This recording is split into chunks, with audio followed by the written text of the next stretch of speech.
Madam ನಮಗೆ ಜಯ ಸಿಕ್ಕಿದೆ. ನಾನು ಹೇಳಿದ್ನಲ್ಲ 4700 ಹುದ್ದೆಗಳಲ್ಲಿ ಜಯ ಸಿಕ್ಕಿದೆ. ಖುಷಿ ಇದೆ ನನಗೆ.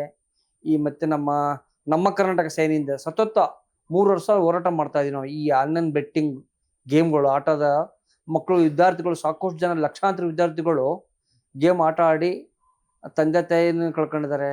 ಅವ್ರು ಆತ್ಮಹತ್ಯೆ ಮಾಡ್ಕೊಂಡು ಸತ್ತೋಗಿದ್ದಾರೆ. ಲಕ್ಷಾಂತರ ರೂಪಾಯಿ ಸೋತಿದ್ದಾರೆ. ಇವತ್ತು ನಮ್ಮ ನಾಡಿನ ಮಕ್ಕಳು ವಿದ್ಯಾರ್ಥಿಗಳು ಐಎಎಸ್ ಆಫೀಸರ್‌ಗಳಾಗಬೇಕು, ಕೆಎಎಸ್ ಆಗಿರ್ಬೇಕಾಗಿತ್ತು, ಡಾಕ್ಟರ್‌ಗಳಾಗಬೇಕಾಗಿತ್ತು. ಎಜುಕೇಶನ್ ಬಹಳಷ್ಟು ಚೆನ್ನಾಗಿ ಓದಬೇಕಾಗಿತ್ತು ಹುಡುಗರುಗಳು. ಸಾಕಷ್ಟು ವಿದ್ಯಾರ್ಥಿಗಳು ಇವತ್ತು ಆನ್‌ಲೈನ್ ಬೆಟ್ಟಿಂಗ್ ಆಡಿ ದುಡ್ಡನ್ನು ಸೋತು ಆತ್ಮಹತ್ಯೆಗಳು ಮಾಡ್ಕೊಂತಿದ್ದಾರೆ.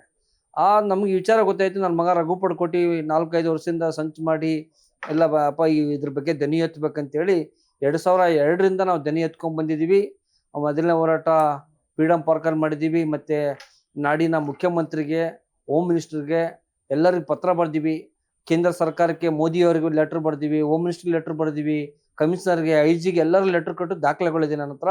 ಸುಮಾರು ಒಂದು 8 ಜನಕ್ಕೆ ಅರೆಸ್ಟ್ ಮಾಡಿಸಿದ್ವಿ. ಈ ಆನ್ಲೈನ್ ಬೆಟ್ಟಿಂಗ್ ಆಡೋರ್ಗಿತ್ತು. ಪಪ್ಪಿಗೂಡ ನನ್ನ ಮಗನ ಹೋರಾಟ ಅದು ಅರೆಸ್ಟ್ ಆಗಿದ್ದು.